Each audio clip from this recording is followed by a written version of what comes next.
ॐ या देवी सर्वभूतेषु विद्यारूपेण संस्थिता नमस्तस्यै नमस्तस्यै नमस्तस्यै नमो नमः। या देवी सर्वभूतेषु शक्तिरूपेण संस्थिता नमस्तस्यै नमस्तस्यै नमस्तस्यै नमो नमः।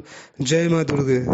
नमो नारायण मित्रों, हम बात करने वाले हैं सिंह राशि वाले जातक का साल 2022 से 2023 यानी 2 साल तक का समय कैसा रहने वाला है। आपको समय फिलहाल रेंगता हुआ महसूस हो रहा है, लेकिन धीरज रखें और अपनी उत्सुकता भी बनाए रखें।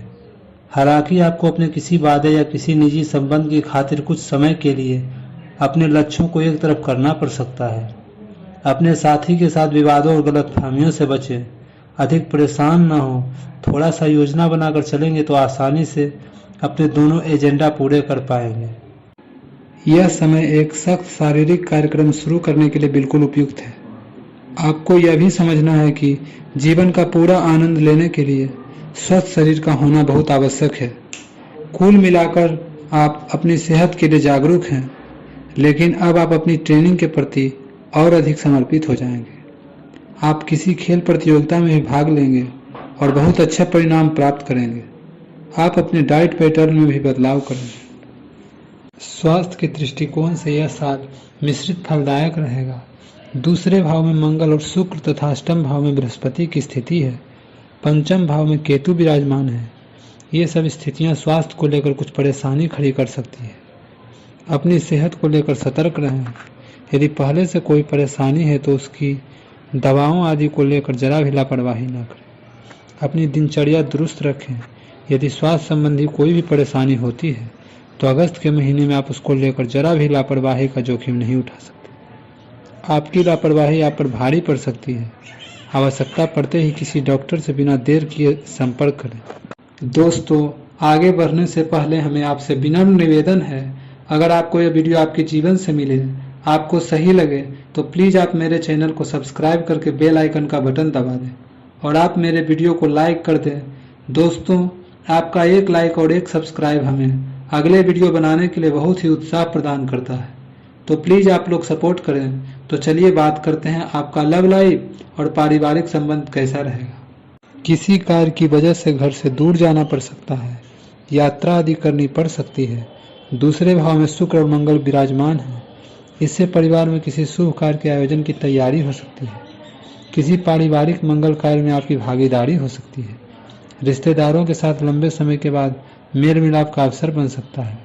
घर परिवार में अतिथियों का आगमन हो सकता है, जिससे चहल पहल बनी रहेगी। लेकिन किसी बात को लेकर आपसी वाद विवाद भी हो सकता है। इसको लेकर सतर्क रहें। छोटी मोटी बातें को अनदेखी करें। हर बात का बतंगर बनाना ठीक नहीं। धैर्य के साथ व्यवहार करें और मांगलिक अवसर में खलल न पड़ने दें।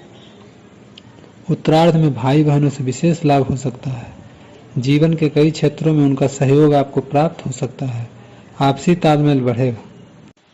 अगर ये रिश्ता आपके चेहरे पर आपकी खुशी के लिए है तो ये जरूर आपको खुशी और शांति देगा, और अगर ऐसा नहीं है तो ये समय आगे बढ़ने का है। इस रिश्ते को इसलिए आगे न खींचें क्योंकि ये सुंदर है। अगर ये भावनाओं में मेल नहीं खाता तो इसे कूड़े में डालें, और अगर आप अपने भीतर की आवाज़ को शांत रूप में सुनेंगे तो पाएंगे कि बहुत सारे आश्चर्य आपके इंतजार कर रहे हैं। अपनी ऊर्जा को कुछ उत्पादकता वाली स्थिति में निवेश करें। अब हम बात कर लेते हैं आपके धन का लाभ होगा, धन की हानि, आपका कैरियर कैसा रहेगा। देखिए, धन संबंधी के मामले में आपके साथ कुछ बढ़िया होने वाला है। काम काज और करियर के दृष्टिकोण से यह साल मिश्रित फल देने वाला रहेगा। उतार चढ़ाव के साथ आपके काम पूरे होंगे। मंगल के दूसरे भाव में स्थिति होने से नौकरी पेशा लोगों के लिए लाभ की स्थिति बनेगी।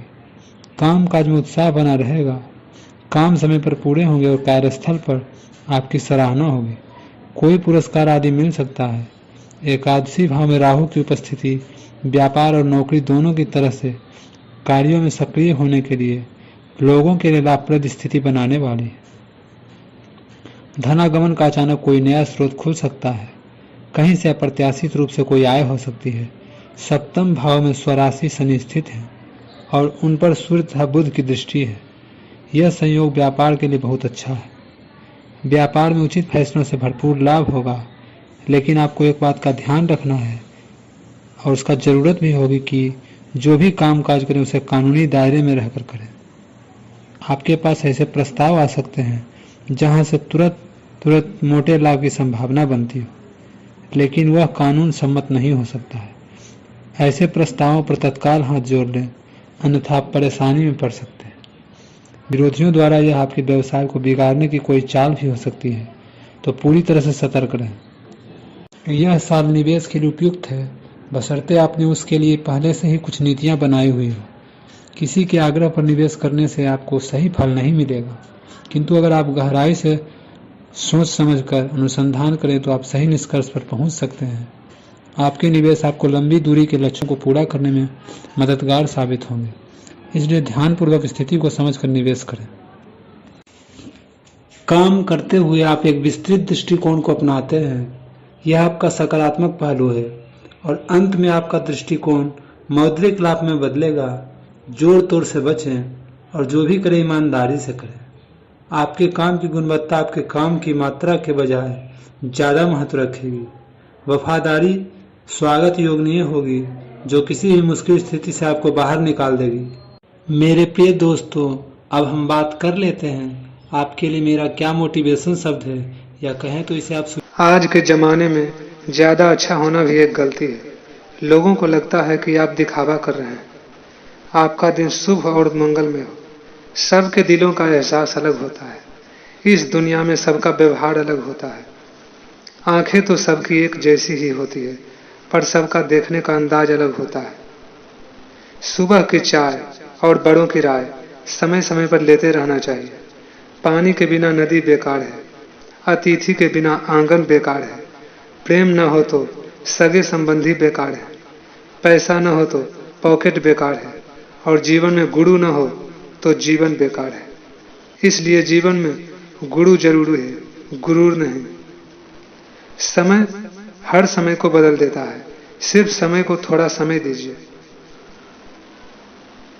हम तो खुशियां उधार देने का कारोबार करते हैं साहब, कोई वक्त पे लौटाता ही नहीं, इसलिए घाटे में चल रहे हैं। जिंदगी के सफर से बस इतना ही सबक सीखा है, सहारा कोई कोई ही देता है, धक्का देने को हर शख्स तैयार बैठा है। एक घड़ी आधो घड़ी, आधों में पुनियाद, तुलसी संगत साधु के कटे कोटि अपराध।